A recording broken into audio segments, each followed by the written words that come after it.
पढ़ाने के समय में आप सुकून महसूस यस, आई लव टीचिंग। यदि मेरे लायक कोई कार्य होगा तो डेफिनेटली बीजेपी मुझे वो कार्य सौंपेगी और मुझसे वो कार्य में लगा देगी। माननीय मुख्यमंत्री जी जब अपने घर को नहीं संभाल पा रहे हैं, देखिए मांझी जी, मुझे लगता है कि इन चारों लोगों में मांझी तो बीजेपी के एजेंट थे। हाजी तो बोल रहे थे नीतीश कुमार कि वो बीजेपी को जाके सब बता देते क्या क्या। ये सबको बीजेपी को एजेंट ही कहते हैं। पहले आरसीपी सर को भी एजेंट बोलते थे, अब मांझी जी को भी एजेंट बोलते हैं, उपेंद्र कुशवाहा जी को भी एजेंट बोलते हैं, हम तो गए एजेंट बोलते हैं। गलत क्या करें, सब तो चल ही जा रहे हैं, वहीं तो जा रहे हैं। लेकिन यूँ तो क्लियर है ना कि ये कल का डूबती जहाज है, ये डूबता हुआ जहाज है, इसमें जो बैठेगा डूब जाएगा। मांझी जी का फैसला मुझे लगता है कि दूरदृष्टि। बिहार में का बा कुछ नहीं किया, विपक्षी ऐसा तो पक्षी के वाला है, ये जब पक्षी एक जगह बैठी ना, डिफरेंट जगह के पक्षी कभी एक जगह बैठ के दाना ना चुग सकेला, वो उड़बे करे। नमस्कार, मेरा नाम आलोक है, आप लाइव स्टीज देख रहे हैं। इस वक्त हम मौजूद हैं केमिस्ट्री क्लास में। आप फिक्र मत कीजिए, हम आपको केमिस्ट्री पढ़ाने नहीं जा रहे हैं, हम आपको बिहार की राजनीति की केमिस्ट्री समझाने जा रहे हैं। हमारे साथ मौजूद हैं बीजेपी में शामिल हुए बिहार के बड़े शिक्षाविद कन्हैया सिंह जी। केमिस्ट्री क्लास आपकी अब से कुछ देर पहले चल रही थी, हमने देखा बच्चों को पढ़ा रहे थे, थोड़ा मुझे बाहर इंतजार भी करना पड़ा। बिहार की सियासत की केमिस्ट्री को समझते हैं। आप बीजेपी में चले गए, क्या चल रहा है? आलोक जी, पहले तो जो भाग दौड़ की ज़िंदगी है, राजनीति से थोड़ा सा सुकून, बच्चों के साथ आप समय बिताइएगा तो वो पढ़ाने के समय में आप सुकून महसूस। Yes, I love teaching. Students के साथ रहना, उनको पढ़ाना, मुझे लगता है कि इससे बेहतर कोई कार्य नहीं है। बात रही राजनीतिक परिदृश्य की, हम लोग जब से बीजेपी में शामिल हुए हैं, अब तो हम लोग बीजेपी पार्टी के हो गए हैं। अब पार्टी जो जैसा मुझे समझेगी, यदि मेरे लायक कोई कार्य होगा तो डेफिनेटली बीजेपी मुझे वो कार्य सौंपेगी और मुझसे वो कार्य में लगा देगी। लेकिन अभी तक मुझे नहीं लगता है कि बीजेपी हम लोग को कोई डायरेक्शन नहीं दी है, किसी कार्य में कोई इन्वॉल्वमेंट नहीं है हम लोग। बीजेपी में जाके तब तो गलती कर दी ना आपने। नहीं, बीजेपी में जाके गलती नहीं की है, पता नहीं, हो सकता है कि नेतृत्व कभी न कभी कोई कार्य के लिए हम लोग को। आप आरसीपी सिंह के बेहद करीबी माने जाते हैं। आरसीपी सिंह भी हम देख रहे हैं कि सेंटिंग पोस्टिंग में चले गए। नहीं, आरसीपी सर की तो आप देखेंगे जिले में कार्यक्रम लग रहा है। मुझे लगता है कि उनका महाराजगंज में कार्यक्रम है, मोतिहारी में है, उसके बाद जमुई में है, बांका में है। लेकिन मुझे लगता है कि आरसीपी सर के अलावा अभी हम लोगों को बीजेपी अभी कोई कार्यभार नहीं दी है। इसलिए कह देना कि कोई भाव नहीं दे रही है। नहीं, ये कैसे कह दें? देखिए, अब हम लोग पार्टी के अनुशासित लोग हैं, पार्टी जो कहेगी हम लोग वही करेंगे और हम लोग इंतजार करने वाले हैं। बच्चों को हम लोग पढ़ाते हैं ना तो पेशेंस से काम लेते हैं और डेफिनेटली बीजेपी हर किसी को सम्मान देती है। जैसे रामचंद्र प्रसाद सिंह को, हमारे सर को जो सम्मान दी है आज के डेट में, देखिए मुझे लगता है कि आने वाले समय में उनके कार्यकर्ता जो बीजेपी में गए हैं उनको भी सम्मान देगी। अच्छा, चलिए जरा देखते हैं, विपक्ष की बात करते हैं। जो आपके विपक्ष में लोग हैं जिससे आप छोड़ के आए हैं, विपक्षी एकजुटता की बैठक 23 जून को पटना में होनी है।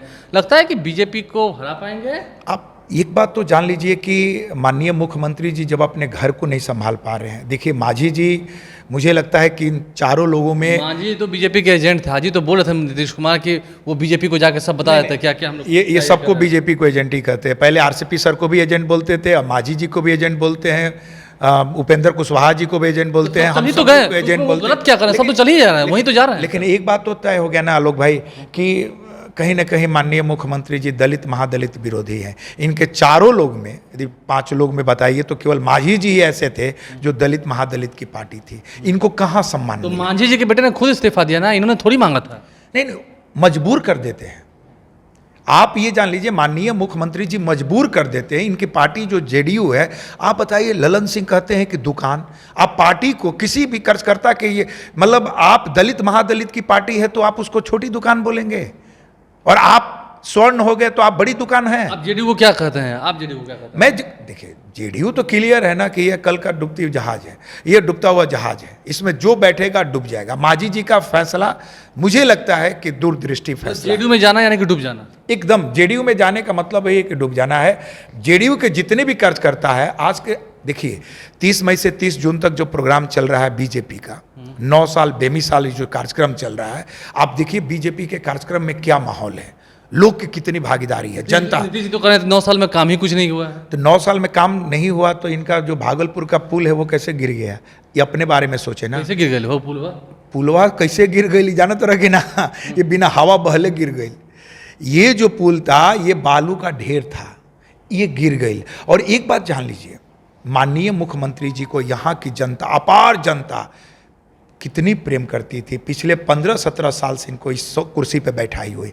मुझे लगता है कि इनको नवीन पटनायक जी से सीख लेनी चाहिए। आज देखिए नवीन पटनायक क्या है, कोई केंद्र की राजनीति नहीं करते, अपने सिर्फ उड़ीसा के बारे में सोचते हैं। कुर्सी के मुंह में है ना। माननीय मुख्यमंत्री जी को मैं कहता हूं कि आप सिर्फ बिहार की चिंता कीजिए। बिहार की जो स्थिति है, जो दयनीय है, कभी ये जाके कभी कम से कम यातायात, कभी पटना में दोपहर में निकले, हमारे आरा जिला में जाएं, रोहतास में जाएं, अरवल में देखें, जो बालू का देखिए, जो काला बाजारी है, जो तांडव है बालू माफिया का, जाके वो देखें। बिहार की स्थिति आज के डेट में जो है बद से बदतर हो गई। कुछ भी बिहार में नहीं खे। एक जाके युवा सब धीरे धीरे पलायन हो जाए। 4.5 करोड़ से ज़्यादा लोग बिहार से जा चुके हैं। आलोक भाई, उनको बचाना है। क्या कह रहे हैं लोग? भोजपुरिया भाषा में बात करते हैं, जो विपक्षी एकजुटता की बैठक है कि बिहार में का बा कुछ हो नहीं किया। विपक्षी ऐसा तो पक्षी के वाला है।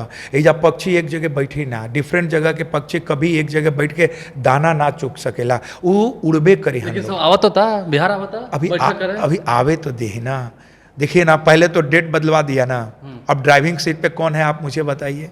ड्राइविंग सीट पे कांग्रेस है। पीएम नहीं बन सकते हैं? कैसे पीएम बनेंगे बताइए? जो व्यक्ति अपने बल पे बिहार में सरकार नहीं बना सके, आप बताइए, जितनी भी क्षेत्रीय पार्टी है, कम से कम जीवन में एक बार तो वो पार्टी ने अपने बल पे सरकार बनाया ना। मुलायम सिंह यादव लीजिए, मायावती लीजिए, ममता बनर्जी लीजिए, नवीन पटनायक लीजिए, किसी को ले लीजिए, आरजेडी ले लीजिए, इस सब ने अपने बल पे सरकार बना ली है। लेकिन आप देखिए, जेडीयू कभी भी अपने बल पे सरकार नहीं बनाई है। इसका कारण है कि माननीय मुख्यमंत्री जी को न तो अपने कार्यकर्ता पे विश्वास है और न ही जनता पे विश्वास। ये परेशान जानते क्या रहते हैं कि 10 से 15 में काहे घट गई, 15 से 20 में काहे घट गई। अरे घटने का कारण है कि आप अपने कार्य का मूल्यांकन करें। मूल्यांकन करेंगे, आपको पता चल जाएगा कि आपका क्यों ग्राफ गिर गया है। इस क्लास में खड़े होकर जो आपने ज्ञान दिया, आपको लगता है कि ये काम आएगा? एकदम काम आएगा। और माननीय मुख्यमंत्री जी को कहते हैं कि शिक्षा की स्थिति बदतर हो गई है। तो आप पढ़ा कैसे रहे हैं बिहार में? हम पढ़ा रहे हैं, आप देख रहे हैं, अपने बल पे पढ़ा रहे हैं, सरकार के बल पे नहीं पढ़ा रहे हैं। हम लोग बच्चों को क्लास में, आज देखिए बिहार से जो रिजल्ट आता है, आज यूपीएससी का रिजल्ट आता है, बिहार भले गौरवान्वित हो, ठीक है, गर्व की बात है, लेकिन आप उठा के देखिए उन लड़कियों की शिक्षा कहाँ हुई है। आप देखिए उन बच्चियों का शिक्षा या तो वाराणसी हुआ है, वाराणसी के बाद दिल्ली में हुआ है। क्या बिहार में ही बच्चे, बिहार की यूनिवर्सिटीज़ को उस लायक हम नहीं बनाएंगे कि यहाँ पे बच्चे यूपीएससी की तैयारी कर सके और यहीं से यूपीएससी का रिजल्ट दे? ये बहुत ज़रूरी है बिहार के। बहुत ज़रूरी बातें कही हैं। और केमिस्ट्री क्लास में खड़े होकर बिहार की सियासत पर हमने समझा है, केमिस्ट्री को समझा, बिहार की सियासत की केमिस्ट्री को समझा है। बड़े शिक्षाविद हैं कन्हैया सिंह, बीजेपी के साथ जुड़े हैं, लेकिन बीजेपी एक बड़ा समंदर है। क्या सच में नीतीश कुमार उन लहरों का सामना कर पाएंगे? देखना होगा। हमारे चैनल को सब्सक्राइब कर लें, साथ साथ फेसबुक पेज भी लाइक करें। धन्यवाद।